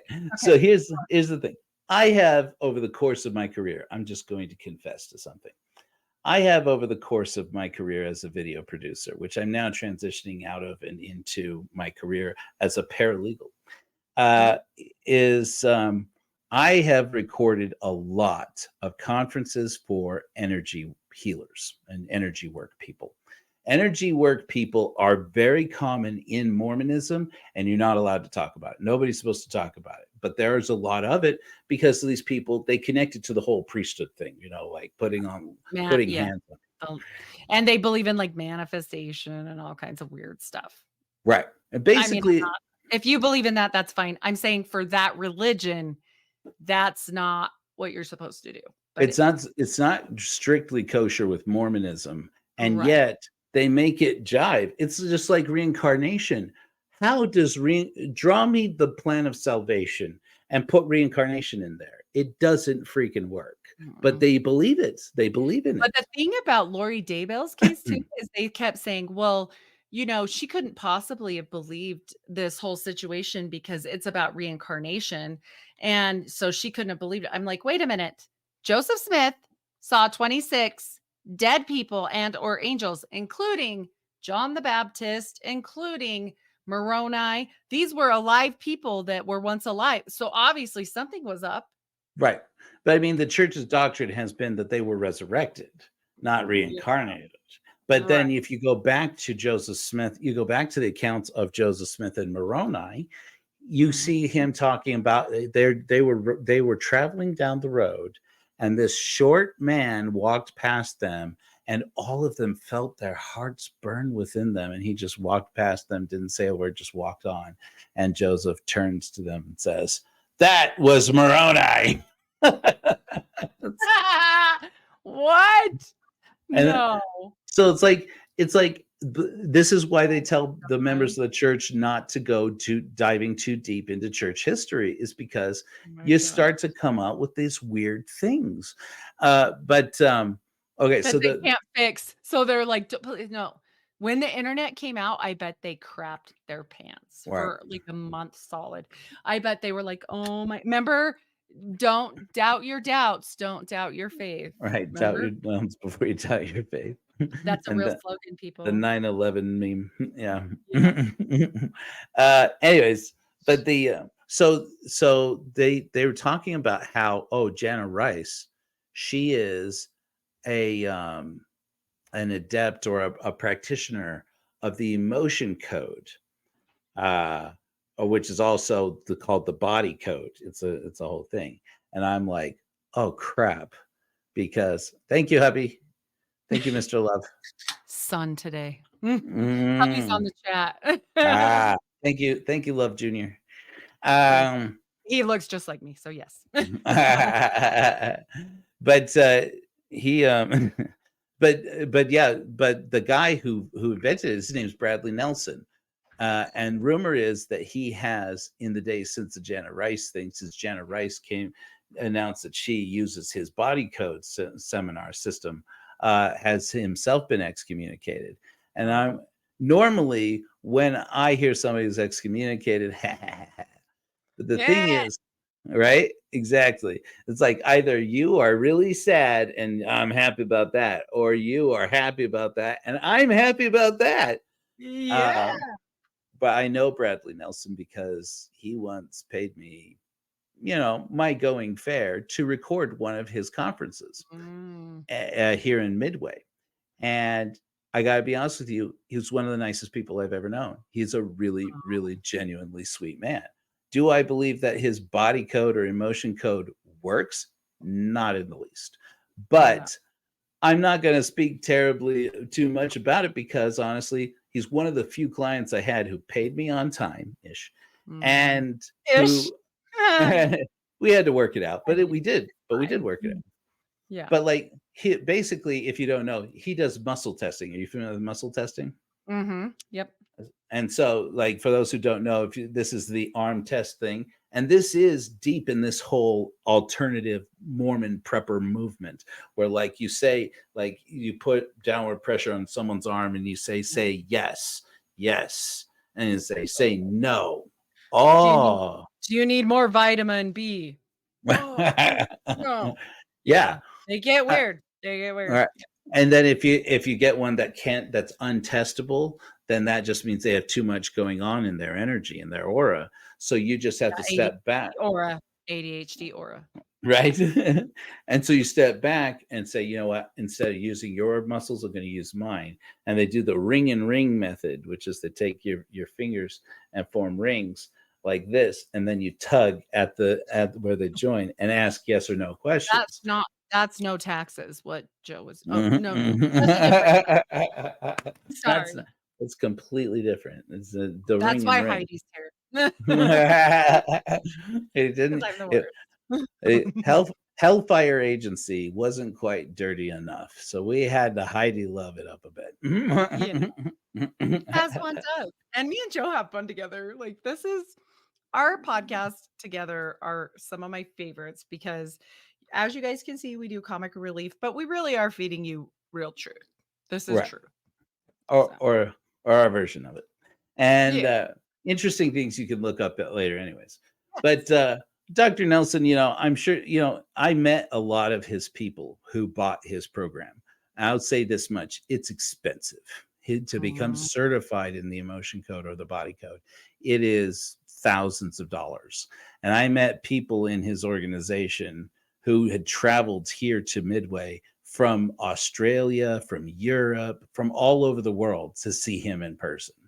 And he's a chiropractor who took pretty basic concepts of Mormonism, combined it with chiropractic philosophies of basic chiropractic, which is a pseudo spiritualistic kind of science to itself. Guess who Yeah. else were Oh gosh. chiropractors? Okay, I'm sorry. We have to bring the Laffertys into everything. I'm just saying they were chiropractors. Okay, back They back were, if but you it's a yeah, legit thing. it That's is a real. legit comment because they're, Yeah. chiropractic is one of these. Another part of it, oils, essential Mhm. oils, you Yes. know, and you can see how it transitions. I mean, everybody carries consecrated oil, right? Well, that's because oils carry properties that nothing else has. And so, is it a surprise that headquartered right here in Utah are the two biggest essential oils MLM companies in the world? No, of course not. It's No. the Mormons were all about it. And So they it's not. raise on Mormon, like, fields and everything. It's like a Mormon thing, like, it's, like, special fields. Because my grandma was very into this, and I will say this for the oils, I think some of them work. It depends on how pure and for what, like, for teething and different little things, but I'll say, "Hey, I give it a try." Some of them do help, but, I mean, so does I mean, it makes sense. Herbs are medicine, medicine are herbs, like, it makes sense. So, Listen, my that's wife kind used yeah. my wife used to work in the call center here for Young Living, and I have had years of keeping my mouth shut about essential oil. Oh, But boy. when one of my kids has an asthma attack, their breathe, Mhm. I Yes. mean, Yep. it works It because works. it's like peppermint, and it like clears up your sinuses, and it's like, well, I mean, if it works, it works. And then they have this thieves stuff that they use both for Mm, mouthwash yes. and for disinfecting surfaces. It's I like, cannot stand the smell of thieves because my grandma got so into it that I'm like, "Oh my gosh, grandma?" This was my mean grandma later. Like, she loved me a lot, but oh then she my god. didn't. And so now when I smell it, I'm like, "Oh my gosh." Oh my gosh, Ah. that's so me and Sunrider. And Mhm. Sun, there was this my parents were my dad was vice president of technology or like CTI or whatever for Sunrider for Dr. Oh, Chen wow. when Sunrider was huge right here in Utah and Holy cow. internationally. Yeah. And there's even a story once my dad apparently confronted Dr. Chen once, or Oh. no, they were having a conversation, and Dr. Chen, who had become disillusioned with him at that point, picked him up as a demonstration, like threw him across the What? room. Yeah, Wow. he's like a martial arts guy. Anyway, so long story, but now I can't stand the smell of basically tiger what do they call it? Tiger balm, No, no. which Oh, is I do. I use Tiger Balm all the time. I it's have like to. I'll use it when I have to, but like every time, I'm like, oh my gosh, it's Sunbreeze all over again, which was like their core product. Anyway, You're like, mm-mm. Oh anyways, boy. so all of this is connected into the story of Chad Daybell, right? Because they and these people were. I followed a link to a YouTube video about one of these guys talking about how Chad Daybell's experience. It's a Mormon apologist channel. Is what it is. Talking about how Chad Daybell's experiences with Mormonism aren't what informed his philosophy that led to Tylee and Uh-huh. all that. Uh, The zombie numbers. Yeah. the zombie members and the lightness versus darkness of their not their skin, but of their Oh no. no, But that that's probably low key, that probably was. Anyway. and they were talking he was talking about and he played a recording which apparently is a recording of a conversation between somebody who knew Chad Daybell personally and was a member of his ward, his congregation, and said that Chad had an assignment to clean the chapel. And because Mormons, they only have $250 billion in assets. He How must are have they been short pay- on his tithing because that's the only reason why you have to clean the church. Because I know. Yeah, I heard that. I mean, they say that the other reason why you get cleaning the church is because they can't have you teaching at the pulpit because you say weird stuff. Yeah. There you Right. go. So Chad Daybell, whatever the reasoning is, his calling in the church is to clean, is to vacuum, and he and this other member of the church, they were cleaning the sanctuary, the chapel, and up on the this is the part I went, oh, I got to tell Heidi about this. Oh, She's I'm gonna getting get excited. into this. He went up to the podium. It's not the podium. What do you call it? The Yeah, I lectern. think that's it. Yeah. The podium. Yeah. Podium. Mhm. We went up to the microphone, and hanging on the microphone was a necklace. And the other guy told him, that's weird. I don't know. We just go take it to the library to the lost and found. Some kid, playing around left their necklace. And the necklace had an owl pendant on the bottom of it. Oh. Uh-huh. And Chad apparently was drawn to it and started asking him questions about it, like, what do you know about this? And like, what is this? And he says that he's like, I don't know, some person just probably left it there. Somebody just, Like a teenager. Yeah. right. Okay. And Yeah. and he's like, I'm gonna look into this because I don't know if you know this, but like things happen for a reason. And then Chad starts expounding to him all of the things he's been reading about energy and about chakras and about all this stuff.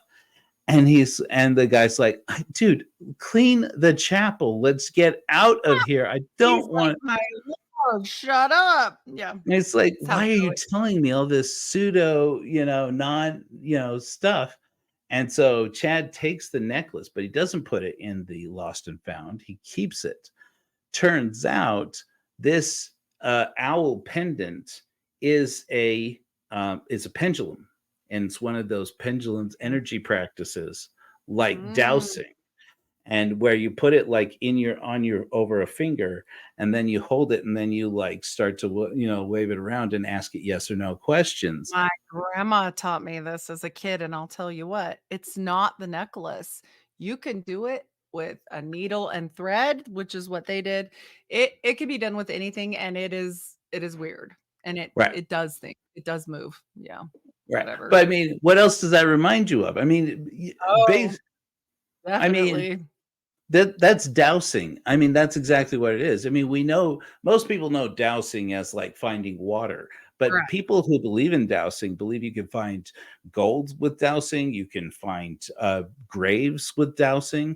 You can find answers to that they're trying to communicate to you through the veil, that the universe is trying to contact you through We did dowsing. it to see if a baby was a boy or girl. A boy or a girl, it's like one of the oldest things, but it's like this is like a long-standing pagan tradition. Yep. It's considered occultic by most Christians, It is. but and Yep. I mean, they call it folk magic now. You show me the line between occult and folk magic. It's There the isn't. same stuff. I mean, it's the It's same stuff. old timey versus new timey. That's Right. all it is. And devilly or less devilly. But now they're Okay. trying to connect that because Chad and Jana Rice were friends. Some of her emotion code stuff had rubbed off on him. And so that's how he got this pendulum, and the pendulum led him down this path. All the way down the zombie path? Like, come on. No. Which, He did. I bet Chad Daybell would love to have that defense right about now. I mean, should have It's like, made the deal, brother. it Should have was made the deal, brother. And I'm uh, just saying, it was like, should have made the between Lucifer and my reincarnated sex goddess wife. Also, the reincarnated sex goddess wife of 4 other people, one of whom is not with us. Is among the departed. I want to know if his cell bars talk to him, like, like in the floor, if he's just in there having a good time. Because I will tell you a case that will make your brain hurt a little bit on this one. And you know me, I'm weird on this conspiracy stuff, but Damien Eccles. When you want to talk about the occult, which, by the way, Damien, if you hear this, I would love to talk to you because he has a YouTube channel all about occult magic, by the way. And he states that he did occult magic every single day to not only protect him, and I'm talking far in Crowley stuff, but to also make sure that he got out of prison, and he's not in prison anymore. And he's also really best friends with Johnny Depp. And that is a fact. And so you want to look up some weirdo stuff that has some weirdo little Heidi conspiracy connections, and then you go, wait a minute, what? and it's just true. I'll just say this. Johnny Depp, if you're out there, send your letters of intent to sue, care of Heidi Love at the Unfiltered Rise podcast, because the Hellfire Agency's got nothing to do with any of this. However, it's proven that he is friends with Damien Eccles because they took a lot of pictures together when he got out. So you can't sue me because it's true. To what depth of friendship, I do not know. But they are at least acquaintances at minimum, because you would not take a photograph with someone that you were not acquaintances with. But it's actually fact and known fact that he helped get him out of prison. And there's a whole thing on it. And I'm telling you, I'm like, huh. And I mean, that's nothing illegal to practice occult magic. I'm just saying, obviously he did it good. I mean, he got out. Yeah. Johnny, call me, man. I may need your services as soon as Tim Ballard finds my home address. I tell you, yeah. there's been a lot of that. Oh, yeah. You know all that subjects that I talk about and all the weird things that I'm talking about all the time. The only thing I've ever been in trouble about is Trump. I got literal, like, I had to block people that were like, just because you hate Trump. And I'm like, how many times have I said I'm non-political? I could care less. That was like one of our first conversations. I was like, you're like, you and you Trumper people. I'm like, is it my hair? Because I'm definitely not. Did I say you Trumper people? I don't know that I said you QAnoni, you QAnoni people. I'm like, that. I said, what? And you're like, what? And I was like, I don't think you understand. I'm not that kind of a Christian. And he's like, all right, well, maybe we can talk then. Yeah. And then we had a great time. Yeah, and I couldn't believe it. I was like shook on the other side. I was like, go call Exmo Joe. He knows I'm not a Trumper. Okay. And I'm not an anti-Trumper. I'm not I don't care. Like, right. They're going to do what they want. I got an inkling around somewhere around the conversation where you told me about one of your guests, I guess, is a regular, who claims that Donald Trump is the Antichrist. This is what I got in trouble for. This is the one. Right. And I believe it. He said, just because you hate Trump. And I was like, I wasn't speaking. I was the funny gal on the side asking questions. He had a slideshow presentation. It had nothing to do with me. Shout out, Man a Daily podcast. I Yeah.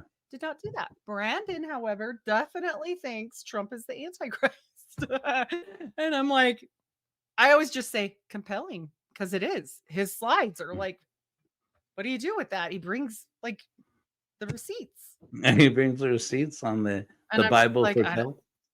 I'm just like, I don't even know. Anti-Bible. It's like the Oh, Sumerian tablets. I think you oh would like that man, episode, sir.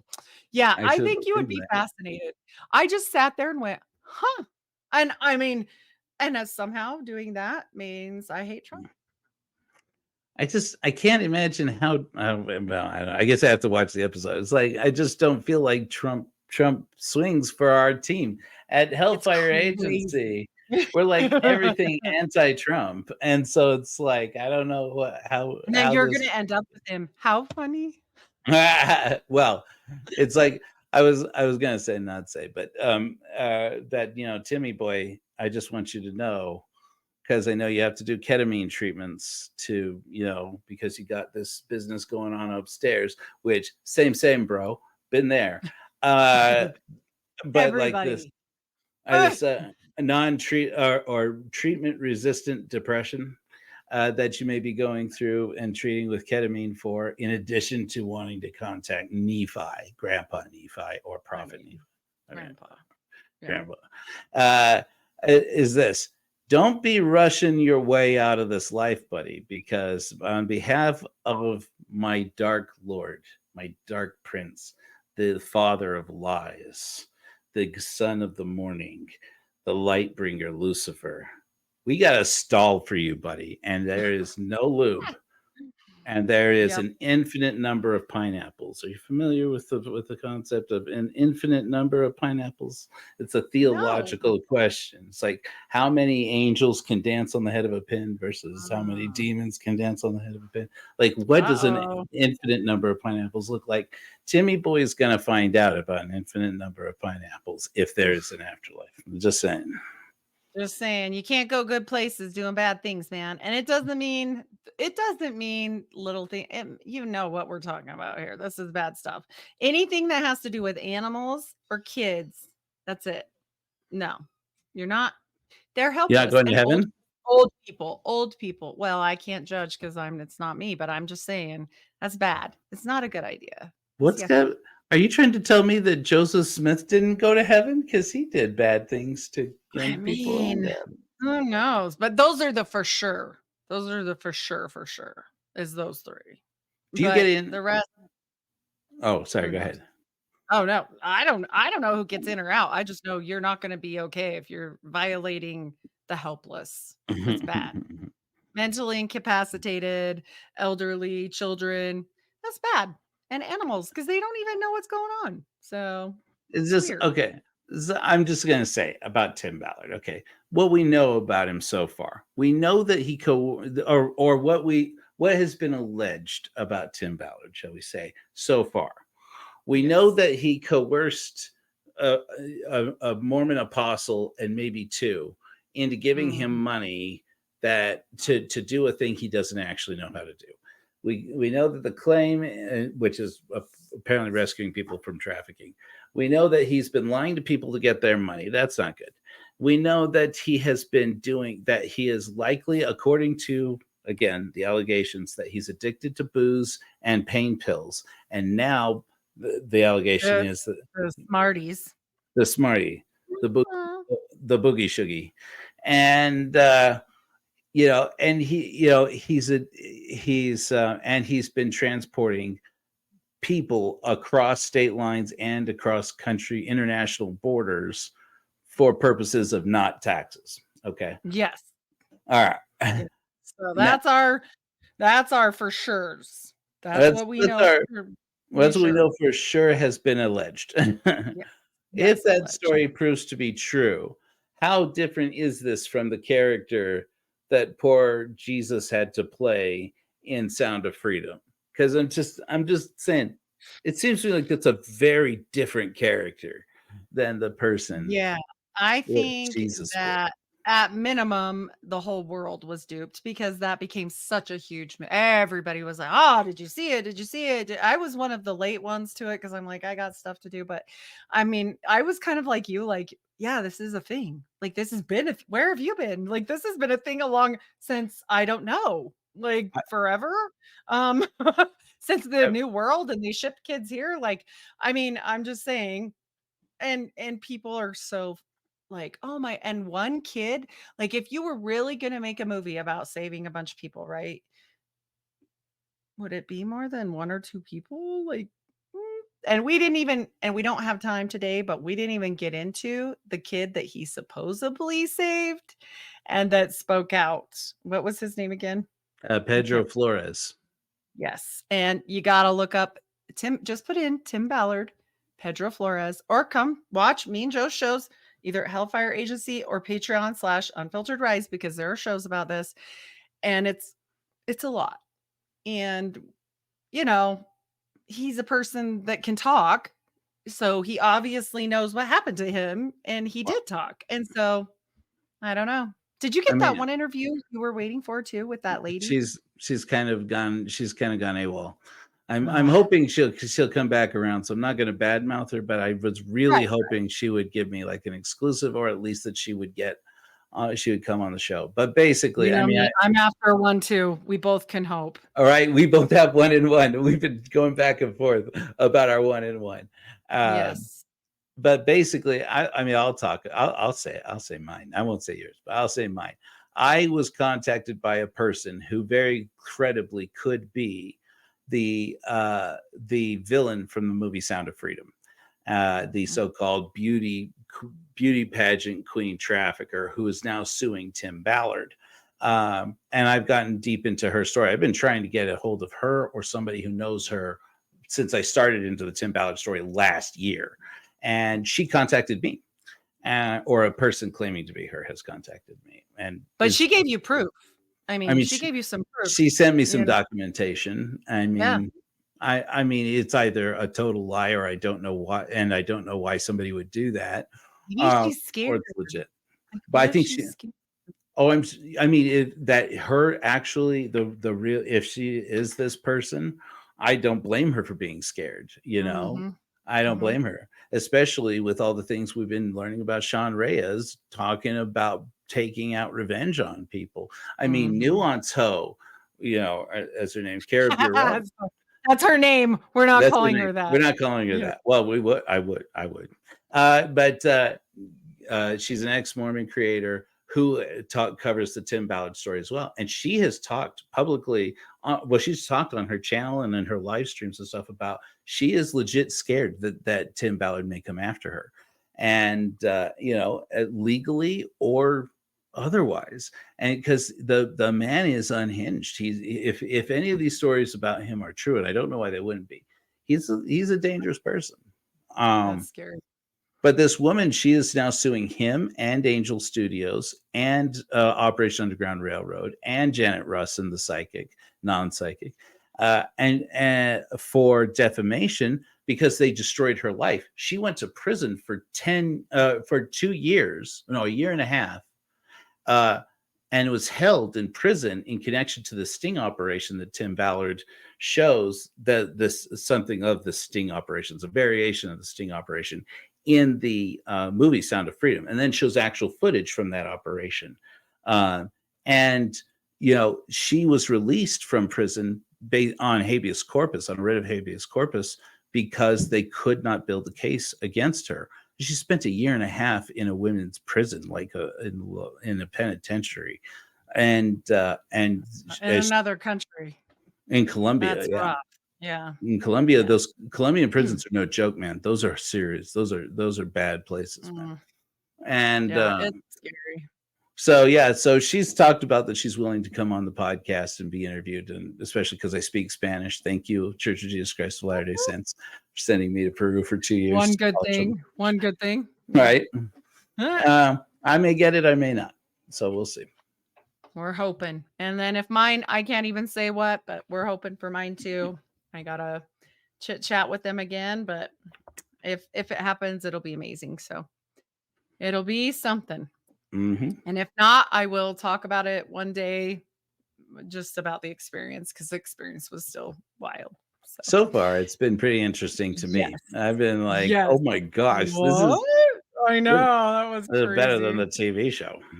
I know. But as for me, we'll be following him closely. We'll be having Joe back on.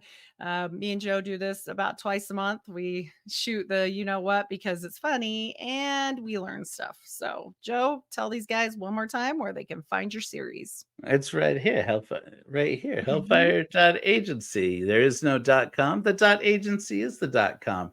I am going to be posting a lot in there. I've got episodes ready and lined up. I started working a second job, and so I'm like trying to like Oh, work two jobs and eh. do this at the same time. So, Oh man. but hellfire. Find it there. Yes, find it there. And for all the rest of it, we get a little sillier on my show than I believe probably Joe does. I think Joe's probably very serious and gets through all this stuff really good without Heidi interrupting. Just kidding. Okay, he says no. It's still fun, regardless. Left So to my find me left to my own devices. Come on. even worse. Unfiltered Rise. I am everywhere podcasts are served, and my exclusive is on Patreon. So we thank you and have a great day. Bye bye. Be ex Mormon. It's great.